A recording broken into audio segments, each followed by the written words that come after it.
بسم اللہ الرحمن الرحیم۔ شروع اللہ کے نام سے جو بڑا مہربان اور نہایت رحم فرمانے والا ہے۔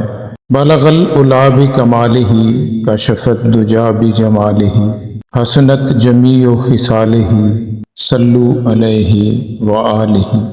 حضرت واصف علی واصف صاحب فرماتے ہیں، نیند اپنی حد سے نکل جائے تو عذاب ہے، بیماری ہے، نیند غائب ہو جائے تو بھی مصیبت ہے۔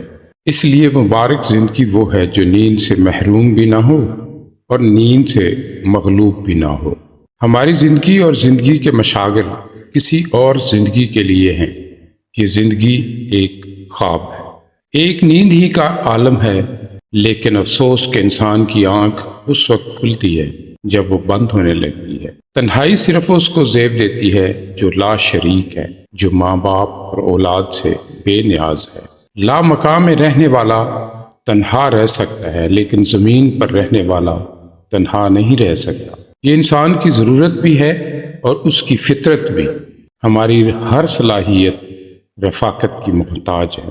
باقی ایک بات جو قابل غور ہے، اگر آپ کو احساس تنہائی تکلیف دے رہا ہے تو اس تکلیف سے آشنا ہونے والے انسان کے فرض کو ادا کریں، یعنی کسی اور انسان کی تنہائی دور کر دیں۔ چلو یہی ایک عمل کر سکیں تو معاشرے پر احسان ہوگا۔ اس سوال پذیر معاشرے کو بیمار سمجھیں، اس سے نفرت نہ کریں، اس سے ہمدردی کریں۔ بیماروں سے غصہ نہیں کیا کرتے، اللہ نے آپ کو شعور دیا ہے۔ اچھے وقت کا انتظار کرو اور یہ کبھی نہ چھوڑنا، کیونکہ یہاں راستے بند ہوتے ہیں، وہاں سے راستہ پیدا ہوتا ہے۔ جہاں دیوار آ کر کھڑی ہوگی انشاءاللہ تعالی وہاں سے راستہ ملے گا۔ کوئی رات ایسی نہیں جس کے بعد دن نہ آیا۔ کسی کو دوست کہہ لینے کے بعد اسے کسی آزمائش سے گزارنا بددیانتی ہے۔ دوست کے ساتھ صرف ایک سلوک روا ہے اور وہ وفا ہے۔ وفا کرنے والے کسی کی بے وفائی کا گلہ نہیں کرتے۔ اپنی وفا کا تذکرہ بھی وفا کے باب میں ابتدائے جفا ہے۔ کچھ لوگوں کو صرف ایک ہی چہرہ پسند ہوتا ہے، وہ اپنا چہرہ ہے۔ وہ اپنے چہرے کی سرخی پر مست ہو کر اپنا خون سفید کر لیتے ہیں۔ ایسے لوگوں کو کائنات میں اور کوئی چہرہ نظر نہیں آتا۔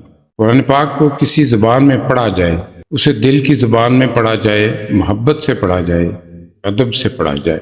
جس کا یہ کلام ہے وہ مصنف موجود ہے۔ اپنے دل میں کہو کہ یا اللہ بات سمجھ نہیں آ رہی، تو وہ سمجھا دے گا۔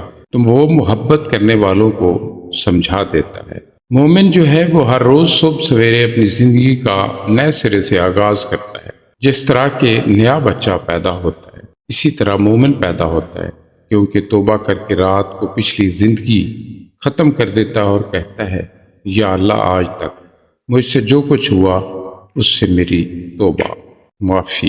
رات بھر معافی میں سوتا ہے، استغفار میں سوتا ہے۔ صبح نیا ہوتا ہے، زندہ ہوتا ہے، پھر نمودار ہوتا ہے۔ جیسے بچہ ماں کے پیٹ سے جنم لیتا ہے، پھر نیکی کی کوشش کرتا ہے، تو رات کو آپ لوگ اپنے آپ کو معصوم کر کے سویا کریں۔